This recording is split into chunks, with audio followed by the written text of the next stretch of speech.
بسم اللہ الرحمن الرحیم۔ میری عزیز بہنوں، بیٹیوں اور بھائیوں، صلہ رحمی کے متعلق 40 احادیث سنا رہا ہوں۔ آج حدیث نمبر 37 ہے کہ رسول اللہ صلی اللہ علیہ وسلم نے فرمایا کہ اس قوم پر رحمت نازل نہیں ہوتی جس میں ناتا توڑنے والا ہو، یعنی وہ قوم اس عذاب میں مبتلا ہو جاتی ہے۔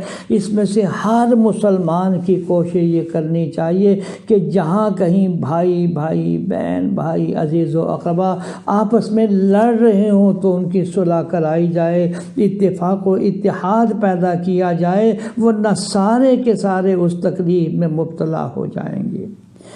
اگلی روایت حدیث نمبر 39، رسول اللہ صلی اللہ علیہ وسلم نے فرمایا کہ جو کوئی اللہ پر اور آخرت کے دن پر ایمان رکھتا ہے اسے چاہیے کہ اچھی بات کہے ورنہ خاموش اور چپ رہے، اور جو کوئی اللہ اور آخرت کے دن پر ایمان رکھتا ہے وہ اپنے پڑوسی کو تکلیف نہ پہنچائے، اور جو کوئی اللہ پر اور آخرت کے دن پر ایمان رکھتا ہے وہ اپنے مہمان کی عزت کرے۔ یہ ارشاد ہے جناب رسول اللہ صلی اللہ علیہ وسلم کا۔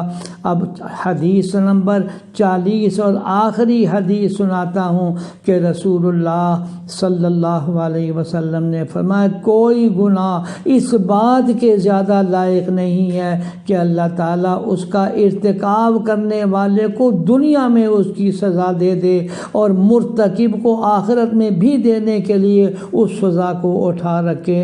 ہاں، وہ گناہ بے شک اس بات کے لائق ہے، ایک تو امام وقت کے خلاف بغاوت کرنا، اور دوسرا رشتہ داری کے حقوق اور رشتہ ناطے کو توڑنا۔ یہ اتنا بڑا عذاب ہے کہ جس کی وجہ سے اللہ جل شانہ اس دنیا میں بھی سزا دے دیتے ہیں۔ یا اللہ ہمیں صحیح سمجھ عطا فرما، عزیز و اقربا اور رشتہ داروں کے، بہن بھائیوں کے حقوق ادا کرنے کی توفیق عطا فرما، آمین یا رب العالمین۔